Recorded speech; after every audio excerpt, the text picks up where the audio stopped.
restriccions i condicionats pel toc de queda que encara es mantindrà igual que el confinament municipal dels caps de setmana i també el perimetral de Catalunya. Bars i restaurants tancats des del 16 d'octubre podran obrir les terrasses al 100%. Quan es tracti d'interiors, l'aforament serà només del 30%. Els establiments podran estar oberts des de les 6 del matí fins a 2:15 del vespre, però podran seguir treballant per atendre clients que vagin a recollir menjar, per exemple, o per repartir a domicili fins a les 11 de la nit. El sector està satisfet, tot i que voldrien més ajudes. Glòria Boquizo. Sí, aquí a la ciutat de Tarragona el sector està satisfet, el que passa que ho consideren més un gest de bona voluntat que no pas que sigui efectiu i consideren que aquesta mesura és completament insuficient. Demà la majoria de restaurants i bars no aixecaran la persiana, ja que consideren que no els surt a compte obrir amb només un 30% de l'aforament als seus locals. Demanen més ajudes per la restauració, ja que calculen que els negocis només són rendibles a partir d'un aforament del 70% i que només aixecaran les persianes als establiments que tenen terrasses. L'Associació d'Empresaris d'Hostaleria de tota la demarcació diu que per reactivar el sector el que s'hauria de fer és aixecar els confinaments municipals dels caps de setmana i també el perimetral de tota Catalunya, ja que a les zones de la costa els clients que venen són majoritàriament de fora de la demarcació, però també de fora de Catalunya. A la vegada també demanen una ampliació dels horaris dels serveis dels àpats ja fins a les 11 de la nit, ja que per poder oferir també així d'aquesta manera sopars, ja que pensen que limitar l'horari fins a les 9:30 de la nit és insuficient. Pel que fa a la cultura, teatres, cinemes, auditoris i sales de concerts podran reprendre l'activitat, però amb només la meitat de l'aforament i amb un màxim de 500 persones per sessió. Tot i això, alguns equipaments culturals no obriran, perquè amb aquestes limitacions no els surt a compte fer-ho. És el cas dels cinemes de Girona, on demà només hi haurà oberta una sala. Marta Gibert.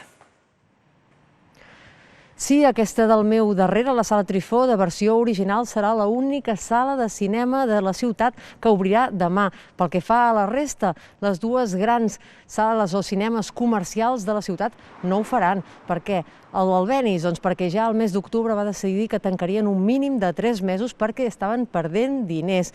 I la sala als cinemes Oscars, doncs tampoc perquè estan valorant que amb les limitacions dictades per la Generalitat a veure si els surt a compte o no. També estan pendents de si compten amb estrenes que puguin fer l'arrencada que sigui més potent. Per tant, fins a mitjans de setmana que ve no tindran clar què faran. De totes maneres, en general, però, a Catalunya, les sales de cinema, els auditoris i els teatres sí que obriran a partir de demà, com també ho faran les sales de concerts després de la confusió que es va generar ahir, doncs sí, també tornaran a obrir.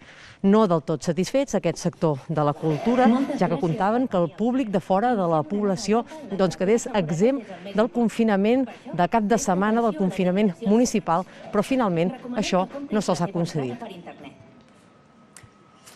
Gràcies, Marta. Doncs en el cas del comerç, les botigues podran obrir amb el 30% de l'aforament independentment de la superfície que tinguin. No hi haurà limitacions en aquells establiments de productes de primera necessitat. Els centres comercials, en canvi, continuaran tancats. Pel que fa als equipaments esportius, els gimnasos, per exemple, o les piscines, si són espais tancats, no es podrà superar el 30% d'aforament.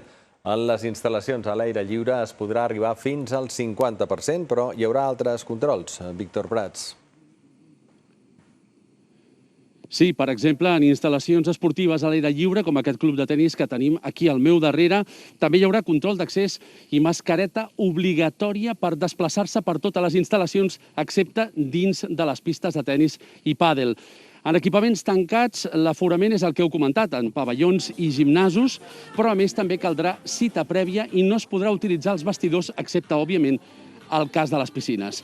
També hi haurà algunes mesures que ja s'aplicaven abans de l'últim tancament, com ara control de temperatura, distància entre usuaris, gel hidroalcohòlic, ventilació de l'espai, desinfecció de les màquines i ús obligatori de la mascareta en qualsevol desplaçament dins de l'espai, però excepte les pistes de pàdel, les màquines i les activitats dirigides. Però, a més de tot això, també engeguen demà les activitats extraescolars i també, òbviament, les activitats extraescolars esportives. Si són a l'interior, el límit màxim de nens són 6, i si són a l'exterior no hi ha topall. Recordem que si les dades són positives, d'aquí 15 dies podrien canviar i ampliar-se aquestes limitacions. En aquesta segona onada de la pandèmia, els centres d'atenció primària han arribat a una situació límit perquè han estat els que han assumit el gruix de la lluita contra el coronavirus. Han mantingut la seva activitat habitual i alhora han hagut d'atendre els pacients de Covid. Un exemple d'aquest sobreesforç es veu en l'activitat registrada a l'octubre. En comparació amb el mateix mes de l'any passat, els CAPs han atès prop